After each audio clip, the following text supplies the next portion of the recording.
ओम नमः शिवाय। हर हर महादेव। स्वागत है आपका हमारे चैनल पर। आज के इस वीडियो में हम आपको सुनाएंगे वट सावित्री व्रत की कथा। इसके अलावा आप हमारे चैनल पर सभी प्रकार की व्रत कथाएं और महात्म्य सुन सकते हैं। तो सभी व्रत कथाएं और महात्म्य सुनने के लिए और हमसे जुड़े रहने के लिए आपको केवल हमारे चैनल को सब्सक्राइब करके बेल आइकन पर प्रेस करना है और आज की कथा अच्छी लगे तो लाइक करके शेयर भी करना है। साथ ही कमेंट बॉक्स में अपने विचार अवश्य लिखें। तो चलिए अब शुरू करते हैं वट सावित्री व्रत की कथा। एक समय की बात है, मद्र देश के राजा अश्वपति के पुत्री रूप में सर्वगुण संपन्न सावित्री का जन्म हुआ। राजकन्या ने दिम्तसेन के पुत्र सत्यवान की कीर्ति सुनकर उन्हें पति रूप में वरण कर लिया। इधर यह बात जब ऋषिवर नारद को ज्ञात हुई तो वे अश्वपति से जाकर कहने लगे कि आपकी कन्या ने वर खोजने में निस्संदेह बड़ी भारी भूल की है। सत्यवान गुणवान तथा धर्मात्मा भी है, परंतु वह अल्प आयु है और 1 वर्ष के बाद ही उसकी मृत्यु हो जाएगी। नारद की ये बात सुनते ही राजा अश्वपति का चेहरा उदास हो गया। उन्होंने अपनी पुत्री को समझाया कि ऐसे अल्पायु व्यक्ति के साथ विवाह करना उचित नहीं है, इसीलिए कोई अन्य वर चुन लो। इस पर सावित्री बोली, पिताजी, आर्य कन्याएं अपना पति एक ही बार वरण करती हैं। अब चाहे जो भी हो जाए, सत्यवान को ही वर स्वरूप स्वीकार करूंगी। सावित्री ने नारद से सत्यवान की मृत्यु का समय मालूम कर लिया था, पूछ लिया था कि सत्यवान कब मृत्यु को प्राप्त होंगे। अंततः उन दोनों का विवाह हो गया। वह ससुराल पहुंचते ही सास ससुर की सेवा में दिन रात रहने लगी। समय बदला, ससुर का बल क्षीण होता देख शत्रुओं ने राज्य छीन लिया। नारद का वचन सावित्री को दिन प्रतिदिन अधीर कर रहा था। उसने पति के मृत्यु का दिन पास आने से 3 दिन पहले ही उपवास शुरू कर दिया था। नारद द्वारा कथित निश्चित तिथि पर पितरों का पूजन किया। नित्य की भांति उस दिन भी सत्यवान अपने समय पर लकड़ी काटने के लिए जब चला तो सावित्री भी सास ससुर की आज्ञा लेकर चलने को तैयार हो गई।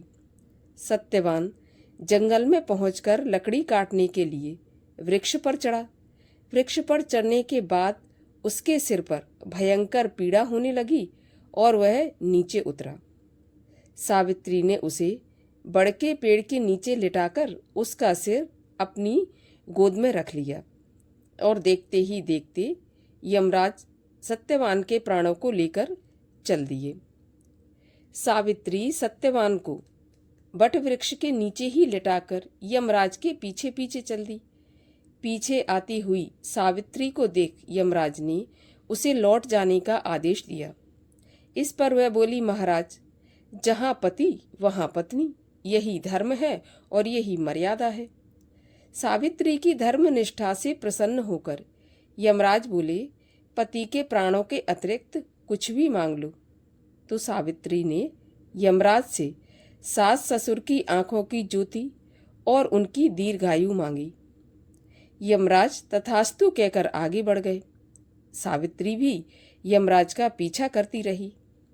यमराज ने अपने पीछे पीछे आती सावित्री से फिर से वापस लौट जाने के लिए कहा तो सावित्री बोली, पति के बिना नारी का जीवन कुछ भी नहीं है और ना उसके जीवन की कोई सार्थकता है। यमराज ने सावित्री के पतिव्रत धर्म से खुश होकर पुनः वरदान मांगने के लिए कहा। इस पर उसने अपने ससुर का राज्य वापस दिलाने की प्रार्थना की। तथास्तु कहकर यमराज आगे चल दिए। सावित्री अब भी यमराज के पीछे पीछे चलती रही। इस बार सावित्री ने यमराज से 100 पुत्रों की मां बनने का वरदान मांगा और यमराज तथास्तु कहकर आगे बढ़े। तो सावित्री बोली, आपने मुझे 100 पुत्रों का वरदान दिया है, पर पति के बिना मैं मां किस प्रकार बन सकती हूँ। अपना यह तीसरा वरदान पूरा कीजिए। सावित्री की धर्मनिष्ठा, ज्ञान, विवेक तथा पतिव्रत धर्म की बात जानकर यमराज ने सत्यवान के प्राणों को अपने पास से मुक्त कर दिया।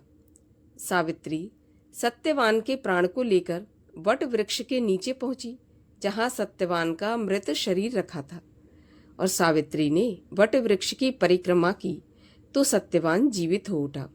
प्रसन्नचित्त सावित्री अपने सास ससुर के पास पहुंची तो उन्हें नेत्र ज्योति प्राप्त हो गई। इसके बाद उनका खोया हुआ राज्य उन्हें वापस मिल गया। तभी से वट वृक्ष की पूजा की जाती है।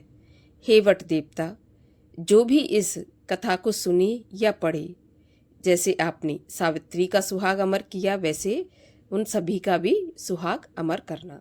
बोलिए वट देवता की जय।